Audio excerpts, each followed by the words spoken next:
Indonesia merupakan negara kepulauan terbesar di dunia yang terdiri dari 17.504 pulau. Banyaknya pulau di Indonesia memengaruhi penyebaran penduduk yang ada di Indonesia. Berdasarkan hasil survei penduduk antar sensus, jumlah penduduk Indonesia pada 2020 sebanyak 269,6 juta jiwa, di mana jumlah penduduk laki-laki sebanyak 135,34 juta jiwa, lebih banyak dibanding perempuan yang hanya 134,27 juta jiwa. Sedangkan berdasarkan kelompok usia, jumlah penduduk usia produktif mencapai 185,22 juta jiwa atau sekitar 68,7% dari total populasi. Sementara kelompok usia belum produktif sebanyak 66,05 juta jiwa atau 24,5%, dan kelompok usia sudah tidak produktif sebanyak 18,06 juta jiwa atau 6,7% dari total populasi. Sehingga angka ketergantungan penduduk Indonesia sebesar 45%. Artinya, Indonesia masih berada dalam era bonus demografi, di mana jumlah penduduk Indonesia yang usia produktif lebih besar dibandingkan jumlah penduduk di Indonesia yang sudah tidak produktif. Virus novel corona saat ini sudah menyebar ke berbagai negara. Indonesia dinilai lambat dalam mengetes Kasus positif 13.220 kasus TV. Sudah 1,5 juta tenaga kerja yang terdampak krisis COVID-19. WHO telah menentukan COVID-19 sebagai pandemi.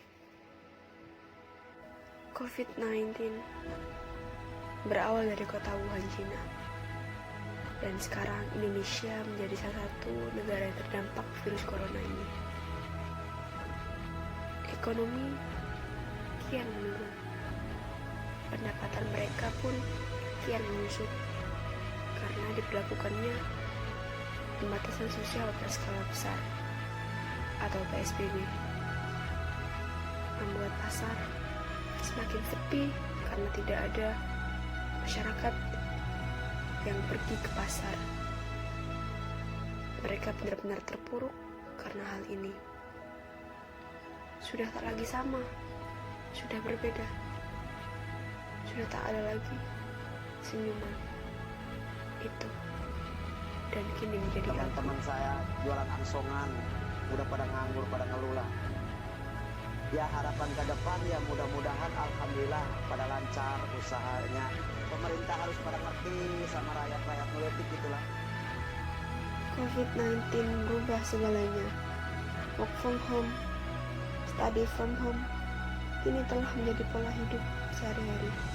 Meskipun tak tahu sampai kapan semua ini akan berakhir, tapi tak sedikit pun juga di sana yang masih bekerja dan beraktivitas di luar, mengorbankan banyak waktu, kesehatan untuk memenuhi kebutuhan sehari-hari. Akibat pandemi COVID-19, sebanyak 3,05 juta orang pekerja Indonesia di PHK dan dirumahkan. Berdasarkan data dari Kemenko Perekonomian, jumlah tersebut diperkirakan masih akan ada bertambah hingga 5,23 juta jiwa apabila virus corona terus meluas. Melonjaknya jumlah pengangguran dan PHK terlihat dari jumlah minat masyarakat yang mengikuti program Kartu Prakerja, di mana dalam 3 minggu program prakerja berjalan sudah ada kurang lebih 10,9 juta pendaftar.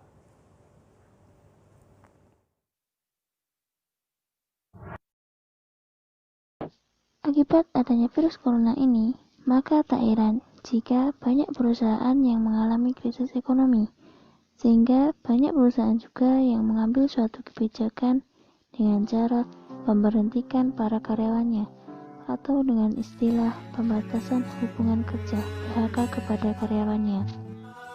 Istilah PHK adalah istilah yang sangat ditakuti oleh para karyawan perusahaan. Kenapa? Karena jika para karyawan tidak bekerja, maka ia tidak akan mendapatkan uang lagi kalau dia tidak bekerja. Akibat dari pandemi ini, banyak masyarakat yang menjadi korban dari perusahaannya. Banyak satpam yang di PHK, hingga karyawan pabrik juga. Salah satu contohnya ada 2 orang pekerja yang menjadi korban PHK. Mereka tidak diberi pesangon dari perusahaannya, sehingga mereka tidak bisa pulang ke daerah asalnya.